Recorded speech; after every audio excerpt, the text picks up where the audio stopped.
coronavirus pandemic has had quite a significant impact on aviation industry due to the resulting travel restrictions as well as slump in demand among travelers. Significant reductions in passenger numbers has also resulted in planes flying empty between airports and the cancellation of flights. Government regulations in Europe and the United States also mandate airlines to refund fares when flights are cancelled. But in many cases, airlines have instead offered vouchers or travel credits that must be used by the end of this year. Adjusted cargo capacity fell by 4.4% in February, while air cargo demand also fell by 9.1%. But the near halt in passenger traffic cut capacity even deeper as half of global air cargo is carried in passenger jet bellies. At the end of March, cargo capacity was down by 35% compared to the previous year, that's 2019. Due to the sudden and large losses of revenue, airlines began to hold out against refunding cancelled flights and also tickets to conserve some cash despite government regulations. Aviation analysts also say half of the global airlines may be wiped out by the COVID-19 as the devastating pandemic continues to take its toll on not just human beings, but also on the world economy. The global airline industry is also projected to lose about $314 billion in passenger revenue this year alone, a 55% drop over the 2019 figures. This grim forecast was made by the International Air Transport Association, IATA, in a report on the global aviation industry in the aftermath of the rampaging coronavirus. According to the report made by IATA's Director General and CEO Alexandra de Juniac, there is a huge impact on the aviation business across the world as IATA estimates $252 billion in lost revenues just in March alone. There is also the fear of an imminent extension of lockdown by governments across the world. This, the report says, may cause a further decline. Chief Operating Officer of Jet Support Services, Chukwuemeka Achum, now joins me via Skype for more on this. Is speaking to us from Port Harcourt. Good to have you join us on the show now, Chukwuemeka. But first and foremost, the aviation sector is bleeding as intensely as other key sectors of the economy due to the coronavirus pandemic. IATA projects that about half of global airlines may be wiped out. The global airline industry is still projected to also lose almost $500 billion in passenger revenue, quite a sharp drop from the 2019 figures. What do you make of this projection by IATA? Thank you for having me on the show. It is quite apparent that aviation is hardest hit by COVID-19. Traditionally, aviation has been indicted as one of the major carriers of COVID-19. You take airplanes, for instance, 140 aeroplanes flying 9 times a day gives you about over 1,000 touch points. So aviation has been hardly hit by this, particularly passenger travel. We have seen a complete erosion of income statement from airlines. We have also seen airlines retire fleets with very short notice. However, the story is a bit different with cargo carriers. Because of the absence of conventional passenger flights, we have seen a lot of this cargo move directly onto air freighters.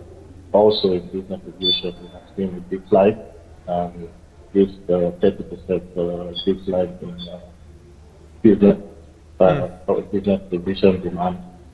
However, it's not really a marginal like it is with conventional travel. Doing a further analysis now, Chukwuemeka, American Airlines and Virgin Atlantic now deploy their passenger aircraft to carry cargo. Cargo capacity so far is down about 35%, while EasyJet recently also announced plans to ground its entire fleet, and British Airways also suspended all flights departing from its base in Gatwick Airport as well. Nigeria's Arik Air, as well as bow to pressure, it's implementing about 80% salary cuts for staff in April. The Director General of IATA also recommends that governments must, at this point in time, include aviation in stabilization packages insisting that airlines are at the core of the value chain that supports some 65.5 million jobs worldwide. Nigeria does not necessarily have a national carrier, but what local incentives do you expect for operators in Nigeria vis-a-vis what is happening on the international front? Yeah, well, aviation is directly tied to the vitality of any economy. I mean, whether you have a flag carrier or private operated industry like we have here, aviation is directly tied to any economic vitality. Unfortunately, we have seen the traditional copy and paste, Nigerian copy and paste syndrome, where airlines have incentives, well, not officially laid off staff, but a lot of staff do not have any idea as to what direction their jobs are going with the airline.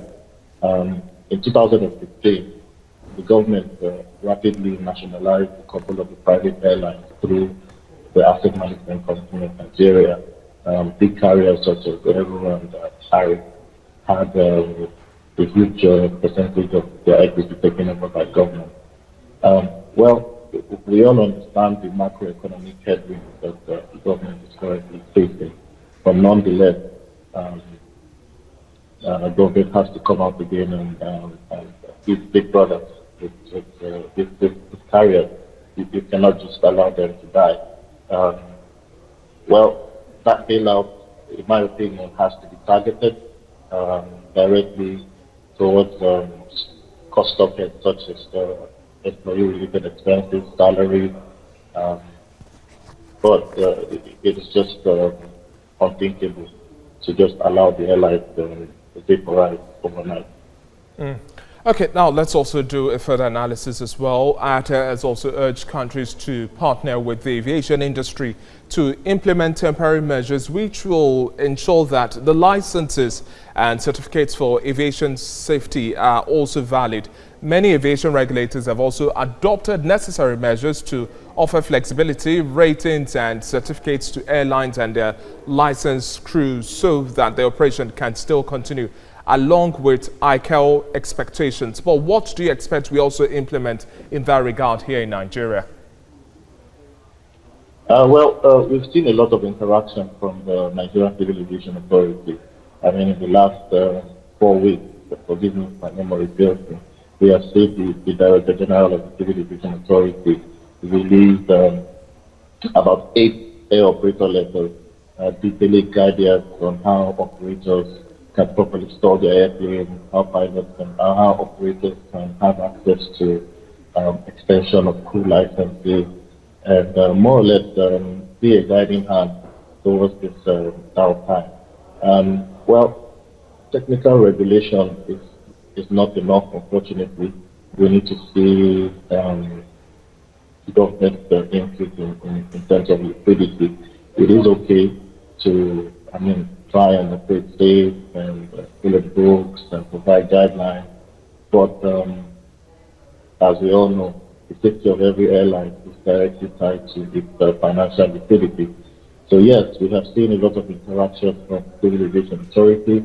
Like I said, the DG of the Nigerian Civil Aviation Authority has been very, very vocal.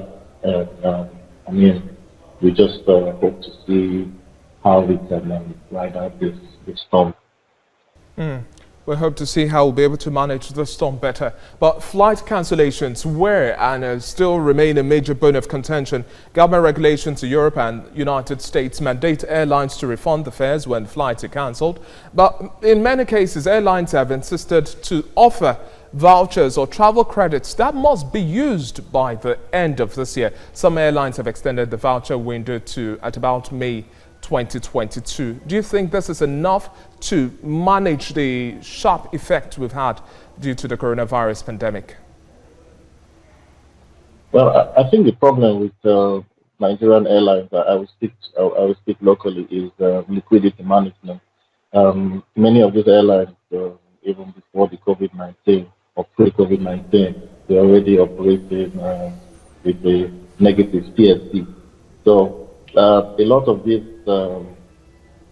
varied applications of providing vouchers, or it's more or less trying to retain liquidity or whatever bits of liquidity they have left.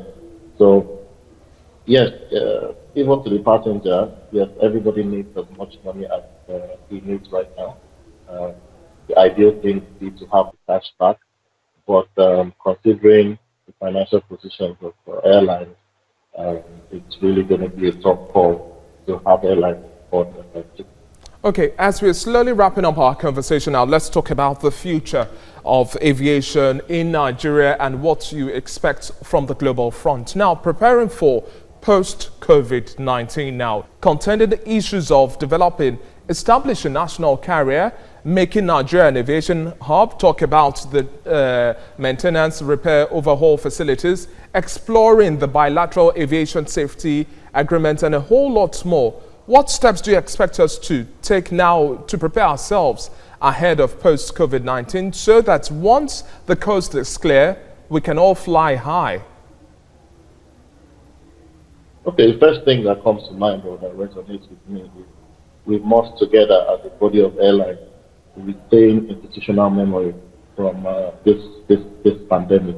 Airlines or MROs or whatever sector you play at, leadership of this company must have proper liquidity management strategy. We just cannot have a situation where an airline is operating 5 years with 80% load factor, and then you have 1 month impairment and the airline is gone bust. So the first step is we must retain institutional memory. Strategy, going forward, if I don't see a push to start recovery, we definitely are going to see recovery incremental, progressive, stages. So, I mean, what will be the strategy? We'll definitely still have to cope with passenger bias. People will have the bias of being in close places. So you will see a decline in the traditional hub and spoke system. Airlines will, of course, have to start to re-strategize. There will be the complete decline in massive airliners. So airlines should have to start looking at, more compact, flexible, right sizing of fleet, because you are definitely going to have fewer people flying. Non-essential travel will suffer for sure. People will not leave their places of residence or work if it is not important. So airlines have to go back to the drawing board and really come out with a proper strategy, because unfortunately the only service airlines offer are carrying people from place to place. It will be completely, impossible to evolve that model. Now, talking about our national carrier, the agenda of building a national carrier, Nigeria Air. Now, the Minister of State for Aviation earlier announced that we were having a suspension, not a cancellation, of Nigeria Air. But now that we are dealing with COVID-19 and economies are going to still find their footing some way, somehow, slowly, up until the end of next year, do you think we'll see any possible window of opportunity to ensure that Nigeria has a national carrier flying the Nigerian flag? Well, I think but we have very good. That's quite an investment. Yeah, we have a lot of confidence in the Minister of Aviation, born and bred guys, and very close to the industry. In terms of priority, it will be difficult to place a national carrier right now among the top 5 items of government we'll be looking at. But I believe the strategy has always been private sector participation. And with this current pandemic, we're going to see a lot of cheap capital around the world. Would that translate to investments coming into Africa? That is a huge possibility. But one thing is for sure, everybody is having a restart, and this is Nigeria's time to actually, have a level playing field, because we're all at ground zero right now. There's no way, there's no floor below us. So It's a fresh restart. Whether that restart is going to start off with a national carrier, well, it's a lot more a lot more exact to say. Everybody right now is just thinking about survival. Okay. Now, just before I let you go now, once the markets are open once again, we have a clear open sky. One of the biggest contending issues we've also had for local operators is the cost of Jet A1 fuel. That has always been on the front burner. To what extent do you expect us to have interventions within that area and other waivers as well? Aviation fuel has been regulated in Nigeria, so you have a direct impact of the cost of global cost of crude oil directly impacting the cost of jet fuel in Nigeria. So there is no government subsidy to jet fuel that has been taken up a long time ago, and what we are now seeing is a direct impact between the price of crude oil, of course, the cost of your local currency against the US dollar. All those macroeconomic factors have direct implications on the cost of jet fuel in Nigeria. So the forecast is, of course, to have lower jet fuel prices, but of course increasing domestically with, of course, the surge or increase in global crude oil sales. For government intervention, I don't see government coming in play, or I don't see government playing in that space in terms of a subsidy or a relief. Thank you very much for your contribution so far on the show. We've been speaking with Chukwu Erika Achum, the Chief Operating Officer of Jet Support Services. Thank you very much for your time.